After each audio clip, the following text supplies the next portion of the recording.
second that motion. I'll call this work session to order. So we're calling to order the work session for the purpose of discussing two ordinances, one dealing with the ability to establish a quorum telephonically and one with the powers of the clerk's office. Before we begin, a note on assembly member attendance at work session. Assembly Council advised that the rules of attendance at assembly meetings and telephonic participation in our code is not applicable to a work session or a committee meeting, so members are encouraged to telephone in. We are also not required to have a quorum of the members present for a work session, and we can proceed with the work session even if we have less than 6 members here and in teleconference. This is because work sessions, by definition, are for the purpose of, quote, obtaining information and discussing an announced topic only. We take no action as a body in a work session, and we do not debate the merits of proposed ordinance or resolution, but we discuss for clarification and to understand the effects these items would have if passed or not. When we stay within these rules, a quorum is not required by law or Robert's rules for a work session. The legal requirements are that public notice of the work session is posted and the public has the opportunity to watch or listen in. They cannot be closed, and we have not closed these work sessions. As far as I know, these requirements have all been satisfied. Now, for a roll call. Desiree, would you be able to do it? So we're going to do a roll call, even though we don't need it, just so to reduce confusion on the phone. Ms. LaFrance. Here. Ms. Zalatel. Present. Mr. Rivera. Present. Ms. Kennedy.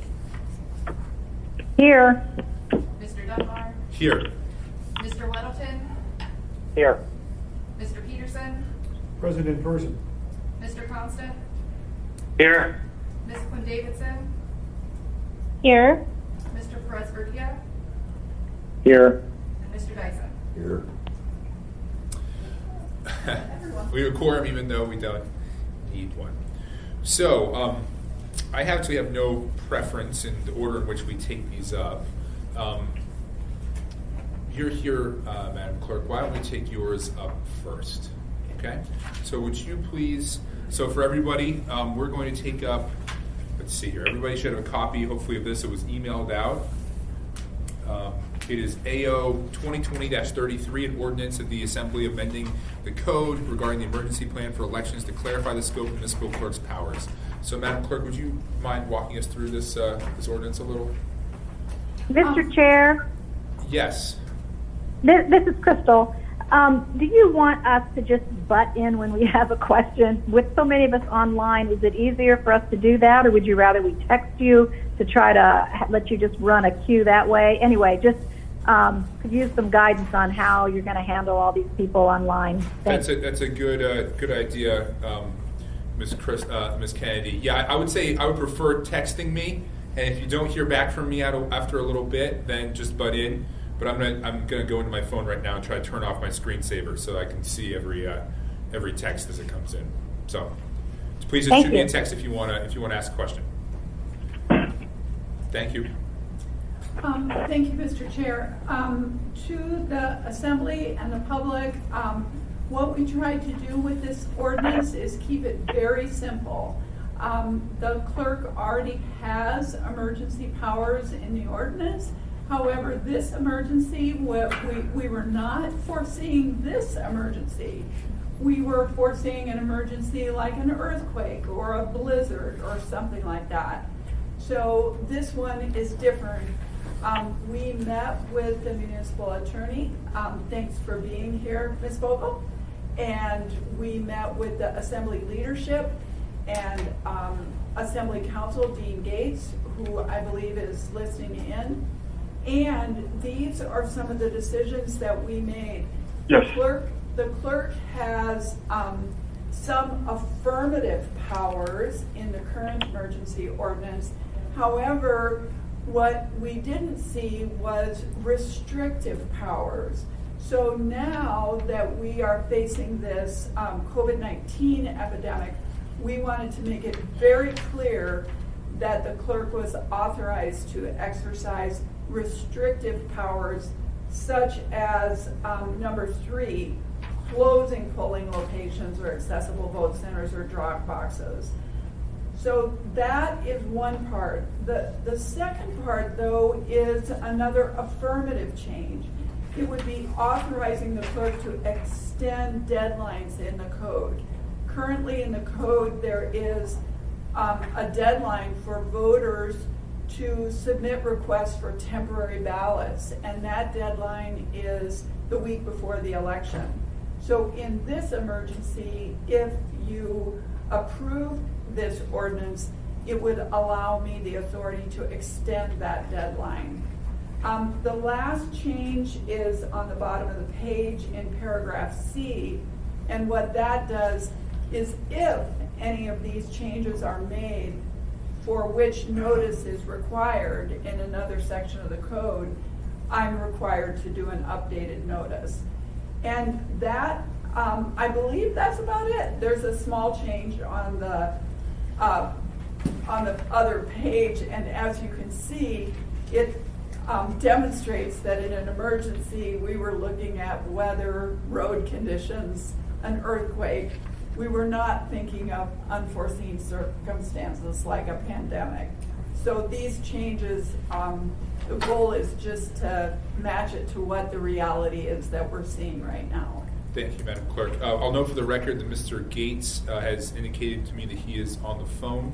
We're also joined by Ms. Vogel, the municipal attorney, Mr. Slivka, the CFO, and Desiree Camacho.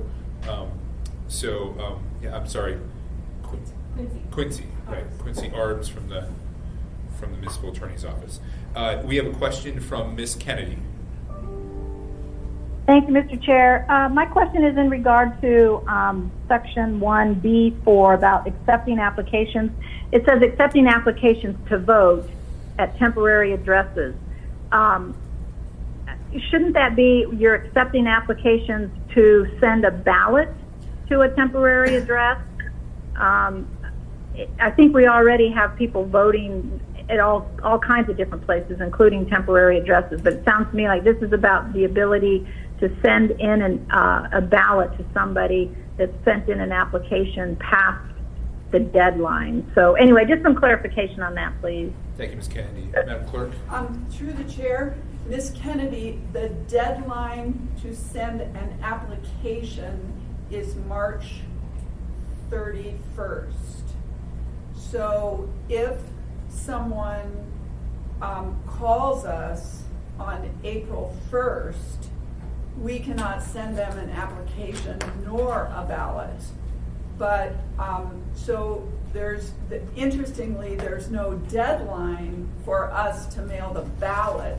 The deadline is for the voter to get the application to us. And so does this address that? I mean, how does this address that exactly? So what it's doing is that if the voter contacts us on April 1st, we can, what we would envision happening, we would express mail them the application to get a temporary ballot. They could express mail or email it back, fax it back, as long as it isn't a computer generated signature, and then we're entitled to express mail that the ballot back. So there's no deadline in the code for ballots. The deadline is for the voter application. Is that clear, Ms. Kennedy? Well, thank you. No, I guess I'm still looking at it as the idea that you're actually accepting applications to request that a ballot be sent, because somebody can actually vote just about anywhere. But if this language is okay and everybody understands that this is about being able to extend the deadline to take an application for that ballot to be sent to a temporary address, then I'm fine with it. It looked a little awkward to me because, like I said, I know people can vote just about anywhere with their ballot, but whether or not they can whether or not you can accept an application for the request for a ballot to be sent to a temporary address sounds to me like we need maybe a little bit better clarification on that. So if not, if we're good with this and it says what it means and it means what it says, then I'm okay with it. So thanks. Thank you, Ms. Kennedy. Any other thoughts, Madam Clerk, or from the municipal attorney about this particular language? No, Mr. Chair. Okay. All right, we are now at 10 people. Mr. Wilbur, I think. 1, 2, 3, 4, 5, 6, 7, 8, 9, 10. Okay. Is there any other questions on, Mr. Constant, you have a question? Yeah, thank you. I'm just curious why we haven't put any whereas in there, and I think we ought to state that whereas we face some form of crisis at this time, it necessitates the action below. I don't know what that exactly should be, but the version I have, it just starts into Yeah. there is no whereas, but there is an AM attached. Did you get I that? understand, but I think that it would be nice to keep it in conformity with our previous documents. So it's all in one place why we did this in one document. Mm-hmm, mm-hmm. Okay, I think that's, what do you think, Madam Clerk? Is that doable? Can we introduce that as an amendment on Friday? Certainly, Mr. Chair. I think that we could, I could work with Mr. Gates and we could provide a whereas as a floor amendment that would be Thank out of you. the AM. I think that, by the way, the code requires the AM. It doesn't require the whereases. Right. I can appreciate that, but in the future, the AM may be stripped from the document. No one might have it, and then this will just be standing out there alone without any context. Thank you, Mr. Constant. Mr. Weddleton? Excuse me, thanks. So these changes, none of this requires that there be an emergency declared. So, I mean, in Part A, it says in an emergency, you're authorized to do a variety of things. But you get into B, it just says actions authorized. So this is pretty wide open then, is that correct? Can you speak to that, Madam Clerk? Through the chair, Mr. Weddleton, the code, in the previous section of the code, it defines an emergency. And the reason so to some degree it is broad. And for those of you that were here in 2012, it considers an election emergency. So an election emergency was when the polling locations, 60% of them were short on ballots. And that would have been an election emergency. And that's when we wrote this section of the code. And you can see why number 2 was written in response to that emergency. All we needed to do in 2012, although I wasn't clerk, if we could have extended voting by 2 hours, I believe that the clerk's office could have gotten ballots to those 60 locations, and that could have addressed that emergency. So I'm sorry I don't have the code in front of me, Mr. Weddleton, but the election emergency is defined in the previous section of the code under Chapter 28.150 is the emergency plan for the elections. Oh, so this is all under a section that regards an emergency. That is correct. 20. Oh, okay. Well, I'll go look at that. I'm sure that's fine. Thanks. Thank you, Mr. Weddleton. Any other questions or comments on this ordinance before we move on to the second? Okay, so we'll be hearing this at our special meeting on Friday. Actually, well, no, you know what? The situation is changing pretty rapidly, so on Friday, Madam Clerk, when it comes time to debate and discuss this, we might ask you to speak more about what actually is happening on the ground right now. Mr. Chair, may I tell you just a couple of things that are happening right now? Sure. I would like to let everyone know that 214,968 ballot envelopes were mailed yesterday to qualified registered voters in Anchorage. We also prepared 796 replacement ballots for people who registered to vote after March 1st and by March 8th. And today, we processed 12 ballot envelopes. So we've already received, completed ballot envelopes, and we had 12. And so I think we're really thankful that Anchorage is a vote-by-mail jurisdiction, and we want to encourage people to stay safe, vote at home. If anybody has any questions, the call center is manned, and you should call 243-VOTE, 8683. Thank you. I have a question, and then Mr. Peters has a question. Actually, so Barbara, could you speak a little bit about the protective measures that your staff are taking with regard to the physical ballots themselves? My pleasure. So we have the guidance from the CDC. We have these notebooks that we made up about COVID-19. Inside the notebook, we've got the mayor's declaration. We have information from the CDC and the health department. The CDC's guidance is particularly important to us. It's recommended precautions for preventing the spread of COVID-19 in election locations. And so we have a setup at the election center where every table that people work at has a sheet, and you have to sign the sheet that you've cleaned that location every hour. So we have, for example, we have a stack of disinfecting wipes at every location. We also have 900 pairs of gloves for our workers.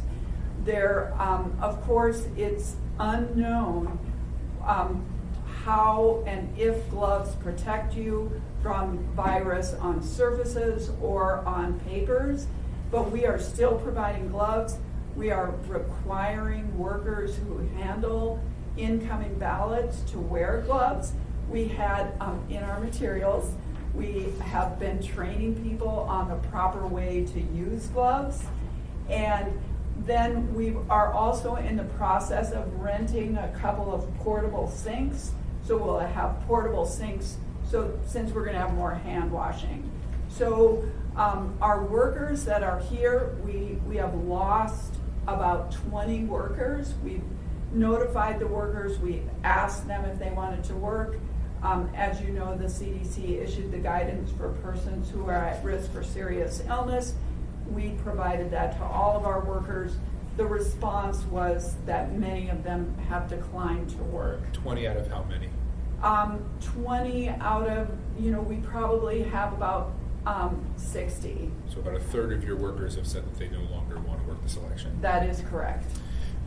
Could you also mention what you and I talked about this morning about waiting a day to count the ballots? We have discussed the option of if the ballots are picked up at the drop boxes, we would, or at the post office, you would just set those ballots in one of our cages for 24 hours, and then we would process those ballots the next day. That would result in a delay. It would be a little bit slower than what we are processing now. Then we'd reevaluate closer to March 31st or closer to the election. We are constantly evaluating every single day. And then we would make a decision whether we would speed up the processing or not. Yeah, and for my colleagues, that was based on a recent study that came out that indicates that the virus stays alive or stays active, whatever you want to call it, on surfaces for several hours. So if you're picking up ballots from a drop box, you don't know if it's been put there yesterday or 5 minutes ago. And so we're going to try to treat them all like they were just dropped off 5 minutes ago and perhaps set them aside for 24 hours and then run them through the machine. And of course, people will always be handling them with gloves as well. Mr. Peterson, you had a question? Thank you, Mr. Chairman. And in that same vein of what you were just speaking about, I saw that the Koreans have done testing and found that the virus is killed in freezing temperatures in about 30 minutes. Oh, good. And so that was good information. And since we've had kind of a late winter, temperatures are still fairly cool, especially in East Anchorage. I think the chances of the envelopes or the voting, the ballots containing the virus are probably lowered because of that, but it's great to take the precautions and use the gloves. I think that's a great idea. But I was going to ask our clerk if they've already decided that some of the accessible vote centers will not be open. Through the chair, it is an ever-evolving situation, and we have not made any firm decisions. I have been in contact with the chair and Mr. Weddleton. We've discussed with the municipal attorney and others, how should we proceed? But no decision, firm decision has been made. I'll say on that too, the administration rightly has closed a number of those facilities like Lusac and like the Eagle River Town Center. That decision to close is going to be reevaluated on the 31st. But, we'll see. I'll put it that way. And yeah, we'll see. Well, and there are opportunities for our citizens to vote, and we are in a very advantageous position compared to many jurisdictions around the country because we are vote by mail, and those that aren't would probably have a really low turnout if they had a poll-based election about this time. That's right. Mr. Dyson? Yeah, thank you. So I had a long and good talk with Ethan an hour ago, and both he and I think you are from a tradition that believes that the law, in addition to coercing behavior, is a teacher, and should be. It's a way that when the community comes together through its leadership, it says, this is what we believe. These are our values and our standards. So I am concerned about the businesses who are staying open, and let's say barbershops and beauty parlors, where there's pretty close contact and so on. And I am concerned a little bit about the health. I'm also concerned about liability, vulnerability to liability. And you two's profession, there is some bottom feeding mud rakers that are out looking for cases to bring suits and so on. So I've been thinking about this for a few hours, but I think the precautions you've taken are good and should be replicated, and I would like the opportunity of what you're doing and we're about to do to set a standard or a recommendation for the business that are choosing to be open. And you guys will have better ideas than me, but I picture a thing on the door that says, our employees have been tested. This facility, every horizontal surface is cleaned every night with disinfectants. We have our waiting room with 5-foot separation on the chairs, and we're wearing gloves, and if necessary, we'll be wearing masks. So that the person walking up to that can say, this outfit is doing everything that's reasonable, and they're going to be safer there. Not perfectly safe, but safer, and in the hopefully unlikely position that somebody gets sick and sues the organization or employee does, at least the defense attorneys can say, my client did everything we knew him to do that was recognized as being responsible. So it's a little bit of an aside, but it's right, and the thinking process that you've gone through is excellent. And I want to use this opportunity to make that available and hopefully considered a thoughtful recommendation for all kind of places where the public goes. Thank you. Thank you, Mr. And I think what I just said is important, and maybe very important. And I'd like us to brainstorm about how we can get that out. Yeah, I think that is something that, like you, I think we've all spoken with the administration about. We have given the administration broad powers, and we might be giving them even broader powers come Friday. And I think they will drive a lot of that kind of decision making. when it comes to barbershops and those kind of private businesses, right? Yeah, but you misunderstand. I'm not talking about putting necessarily in statute, in ordinance. I'm talking about making public best practices. Oh, yeah. And so it's voluntary. Yeah, and I mean, I think that as demonstrated in part by this meeting, although it already feels a little cramped in here, I really appreciate my colleagues that have agreed to call in. And we are going to take similar actions in the assembly chambers. We are going to try to limit the number of people in the chamber. We're going to try to spread out the number of people in the chamber. We're going to try to use technology to allow the public to still participate or at least observe. And all of us be able to get the information we need while maintaining, what is the best practice, which is honestly staying home and being socially distant as much as we can. And and I appreciate the efforts of the clerk. I should say, for those of you that maybe haven't spoken to her recently, her and her team, I think, are doing a really tremendous job. A lot of the clerk's office is closed right now, and a lot of them are working remotely. And to the degree possible, they are doing the right thing. And so I think that the Assembly Department, up to this point at least, I think is an example of the kind of best practices you're saying, Mr. Dyson, although we could always do more. I might add, as usual, you're doing a great job. We're trying. Yeah. So if anyone doesn't have any closing remarks on this, I would like to go on to the next ordinance. I'm not getting any texts from anyone. So going on to the next ordinance, we're now on AO 2020-31. This is an ordinance related to telephonic participation in our meetings. I'm not sure who should speak to this. I mean, I suppose I could. It's a pretty simple ordinance.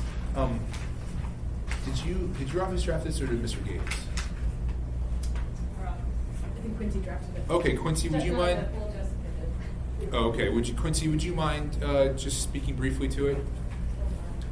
If you, why don't you? Maybe you want to come Quincy, to I'm this. happy to. I definitely. I haven't. Yeah. Okay. I'd have read it one time. Mrs. Vogel, please. Sorry. Sure. Mr. Chair, this change is brought about, and what this proposes doing is allowing individuals who are participating, assembly members who are participating by telephone to count for the purposes of quorum. The way that the code had been drafted, telephonic participation was allowed, but in order for telephonic participation to happen in a meeting that was able to do any action, there needed to be a quorum of assembly members physically present. So this removes that physical presence requirement. Okay. And you can see on the back there, to initiate this, to turn this power to meet remotely on and still have a quorum, you need to have a declared emergency from the mayor, governor, or federal government. We now have a hat trick of those. Actually, I don't know if the federal government is. They have. Okay. So that is well and good. Does anyone have any questions or comments on this? Mr. Dyson. Yeah. Barbara, why is it in the code about the assembly needing to have quorums for these kind of meetings? Through the chair, for a regular or special meeting, you know, Mr. Dyson, I'm sorry, I do not know the history of that. Mr. Gates might be better equipped to answer that question for you. Yeah, so I don't think there should be a necessity. And I think hello. Mr. Gates, you want to speak to Mr. This is Dyson's question? Dean Gates on the phone. I actually, off the top of my head, don't know the history either, but I could look it up and report back in a few minutes. Thank you. Mr. Dyson. Yeah, so because we take no action, I don't, off the top of my head, know why we should have to have a quorum.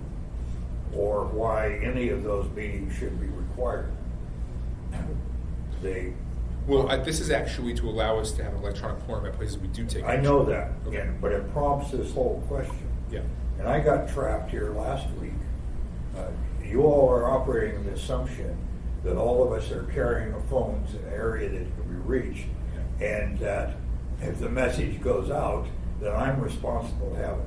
I finally figured it out after the meeting had started, and I just flown 15 hours, and was taking care of some emergencies. I have one of my children and one of my grandchildren trapped in Europe, and so on and so forth. And here I was guilty of not letting you know I wasn't going to be here.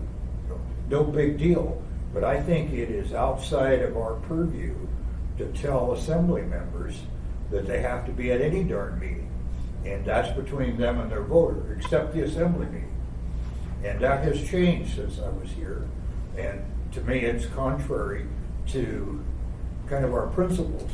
And whoever has done this, and we all have been a part of it, you have set this thing up so we can't have working or hardly citizen legislators. And we don't have anybody here that has to punch a clock. We have nobody here with calluses on their hands. Nobody is a part of a bargaining unit. And nobody that works seasonal jobs, and so on and so forth. And I don't impute anybody, but it comes across as being elitist. And look around the table, how many minorities are here?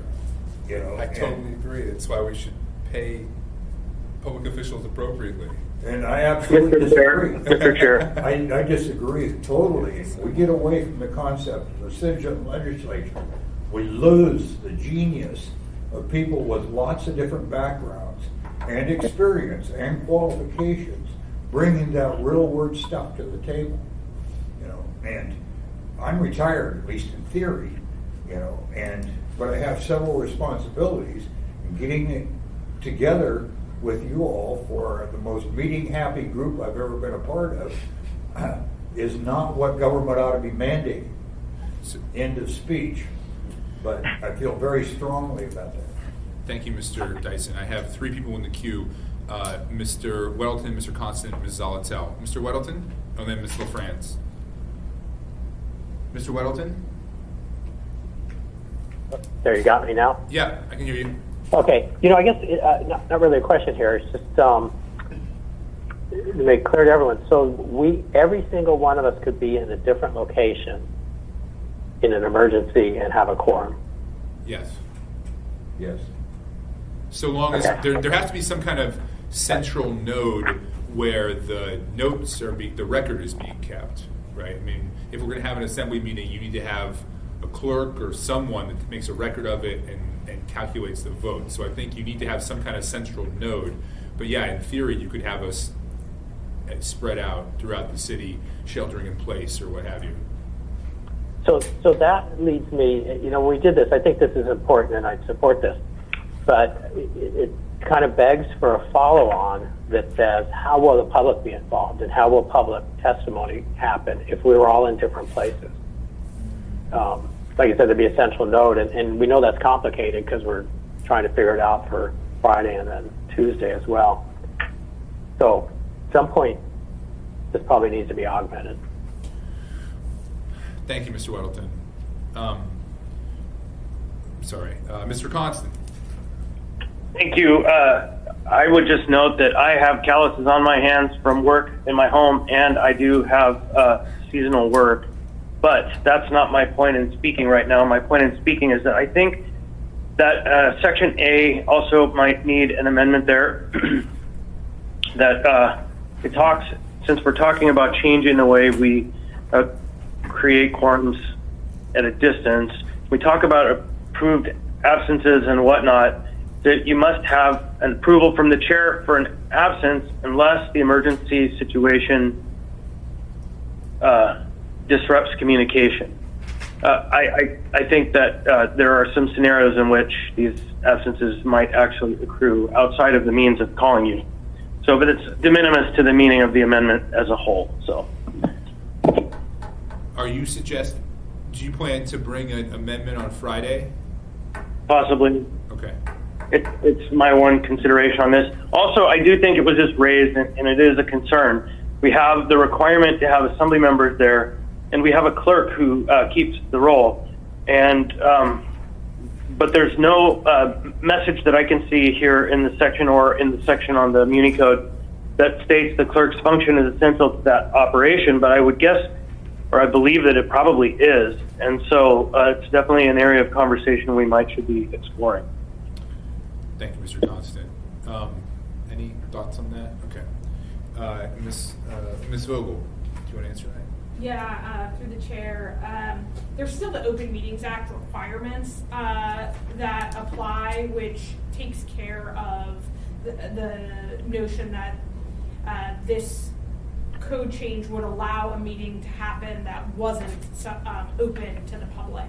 And so those are separately taken care of, which is why this particular amendment does not address telephonic participation or the fact that it needs to be recorded. Those are taken care of in law.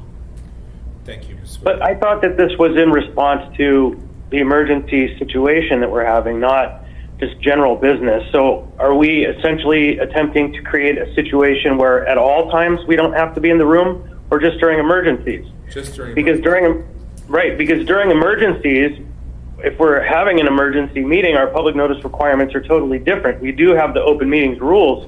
The door has to be open if we're 3 or more, but I think it's a little more complex than just saying we have to comply with all the rules as we would. Otherwise, we wouldn't have to create this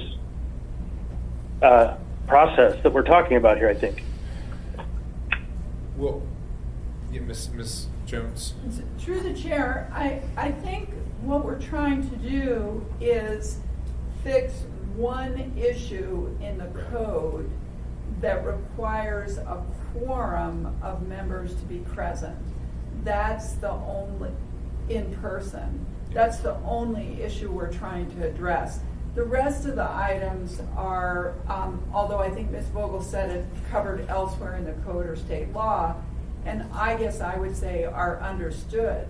The clerk's duties, whether it's an emergency meeting, a special meeting, a regular meeting, or any meeting, we're required to record it. We're required to take attendance at certain meetings. So I do agree with Ms. Vogel that those are addressed elsewhere. All you're doing in this ordinance is allowing emergency meeting or special meeting, if there's an emergency, to not have a quorum in person. Thank you, Ms. Jones. Ms. Zalatel, you had a question? Thank you. In section D, when I read this, it's a little confusing because the sentence starts out that we may meet without a quorum, and then it puts a condition, and then it's only if a quorum are physically present or telephonically present. Maybe it's just a comma, but it doesn't read terribly clearly. I'm wondering if a comma after emergency helps, because it feels like we're saying we can meet without a quorum only if a quorum are physically and or telephonically present. So it feels like that we need to kind of maybe separate out that clause just for clarity, because I got lost in it a few times. Which section do you want to insert a comma in, and where? Section D, as in Delta. Okay. And it would be, may meet without a quorum of members physically present on line 20 at one location. It's like, I think it just goes after emergency maybe on line 21. Or maybe it needs to be at 2 commas, but I got stuck in there a couple of times. So I'm open to suggestions, of course, but I wanted to toss it out there. So I think what we're trying to communicate there is that you still have to have a quorum to take action, but the quorum can be established even without 6 people physically present, right? Mm-hmm. So during a time of emergency. But yeah, I see the confusion there. Mr. Weddleton, do you want to speak to that? You just texted me.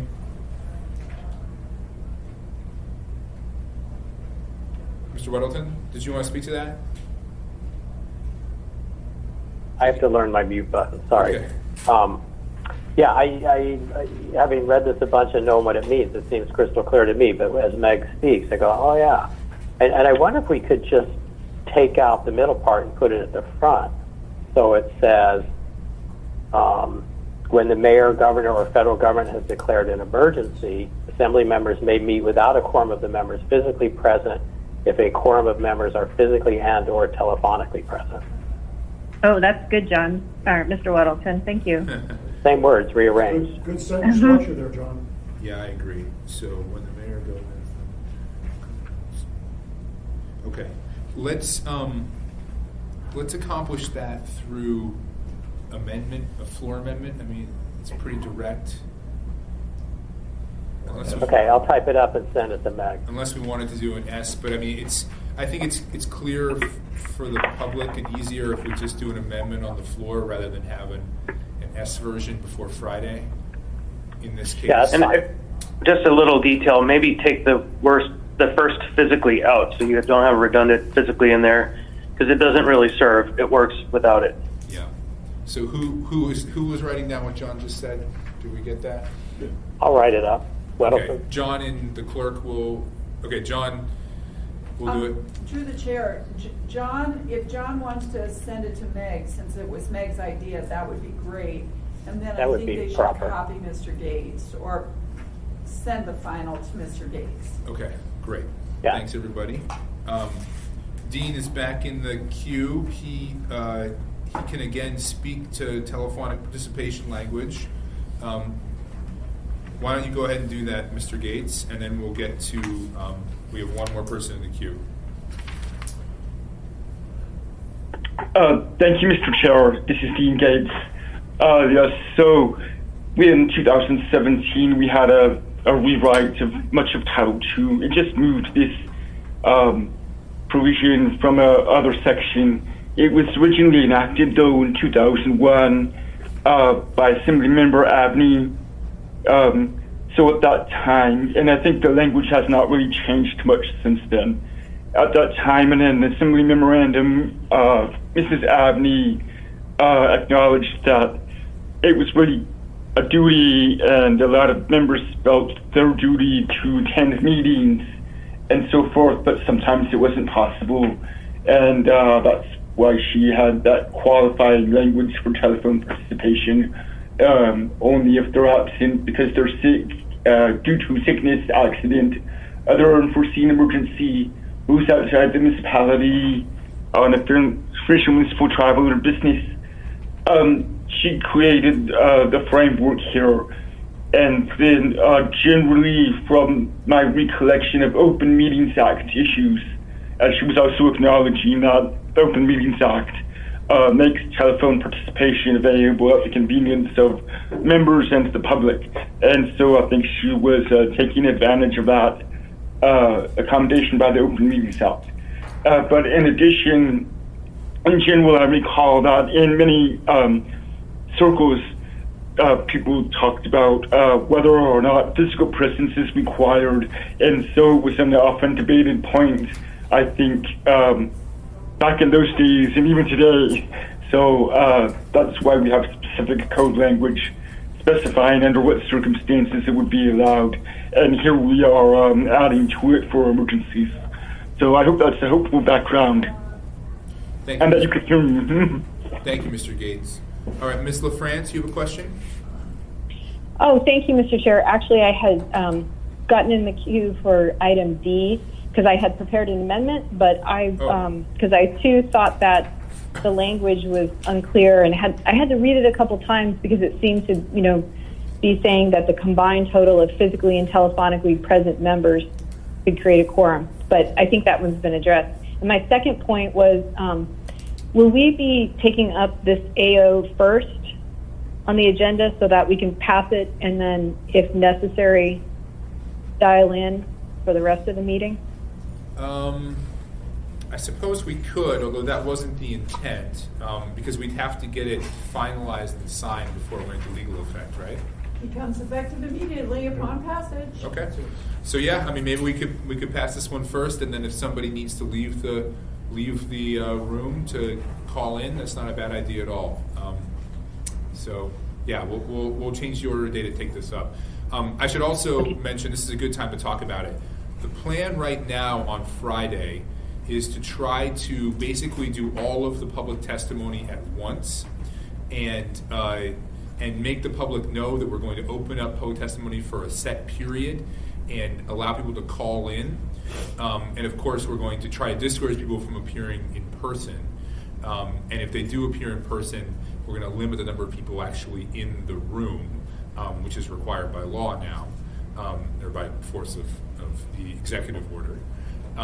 And so it might feel a little strange on Friday night, and I apologize for that, but that, again, gets back to Mr. Dyson's point of we're trying to take extraordinary precautions. Mr. Slivka? I just note that the current agenda that I pulled up, this is the first one. This is? Oh, great. Look at that. Just like we planned it. Okay. Any other questions or discussion on this item? Mr. Chair? Yes, Ms. LaFrance? As far as executive session goes, would that be covered by this as well? I'm sorry if I missed that earlier. I think it came up. You know? I don't know the answer to that. Does anyone know the answer to that question? Mr. Sherwood. Just taking a guess, the way executive session works, you're already in your meeting and then there's a motion to go into executive session. So it's assumed you have a quorum, however you have it. So I don't see this as affecting that procedure one way or the other. Well, then it would, right? So you could have an executive session where the majority of folks had established a meeting, a quorum, telephonically. Because we redefine quorum. Right. And while I'm up, if it's worthwhile, this probably goes maybe to Mr. Dyson's question, but I checked state statute Title 29 because it has a lot about how local governments are to establish themselves and run. And it says you have to have a quorum, no surprise, for your local governing body. It says nothing about telephonic or being physically present. So that was something we did to ourselves for some reason. Thank you, Mr. Sherwood. Mr. Sherwood? Yeah, Mr. Dyson. What does it say in Title 29? It doesn't say that all local governments, all kinds of meetings have to have a quorum, does it? This is under 29-2160 procedures of governing bodies.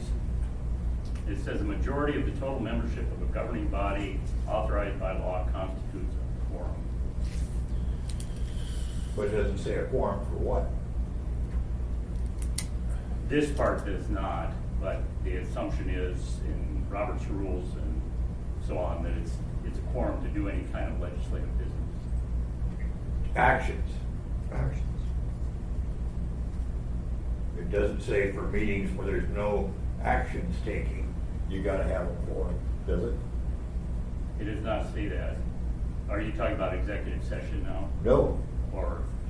Work session. Yeah, it doesn't say one way or the other. It may, but I may need to do more research. All right, thank you. Thank you, Mr. Chair. Thank you, Mr. Dyson. So I have Ms. Kennedy in the queue and then Mr. Slivka. Ms. Kennedy? Thank you, Mr. Chair. I'm switching gears a little bit on this because I'm okay with what we're trying to do in terms of making this work for emergency situations. But in the very first paragraph of Section 1, that's subsection A, unless a member is participating telephonically with advance approval of the chair, I'm kind of taking issue with that. So even though that is not part of what we're trying to do, I may very well submit an amendment to delete that. I certainly understand the idea of making a chair aware of the fact that you may be calling in telephonically, but the idea of having advance approval, I don't know that we do that unless I'm just not doing that correctly, because I have never sought approval for calling in telephonically. I have definitely made the chair and the clerk aware when I am, but I'm not sure that the chair of the assembly, and this is with you, not aside here, Mr. Dunbar, but I'm not sure that any chair actually has the ability to tell another elected official if they can or can't participate in a meeting telephonically. So anyway, I'm just kind of letting you know that I have some real concerns about that, especially now. I mean, does the chair or any chair want the responsibility of having to grant approval and then mention that at the beginning of every meeting that so-and-so has been granted approval to call in and so-and-so has granted approval to call in? We don't typically do that. So anyway, I'm kind of interested in working that out so that it's maybe a notification thing, but not necessarily having to have advance approval by the chair in order to participate telephonically. Thank you. Ms. Kennedy, I would second that if you would send me a draft. Ms. Jones? Thank you. All right, we'll work on it. Thank you. Through the chair. I agree. This is Austin. I agree. Just throwing that in there. Sorry. Through the chair, to address that issue, I think the purpose of that provision in the code was so that the chair could make sure that there was a physical quorum present at the meeting. So that's one issue.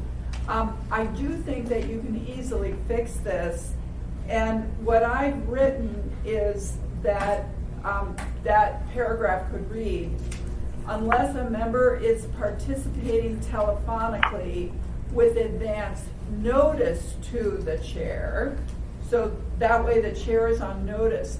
And the reason you want the chair to be on notice is because then the absence is excused, and if you don't give the chair notice, it's considered an unexcused absence. It doesn't make any difference, but we do have a difference in the way we record attendance, and we record excused or not excused, and that would be the notice.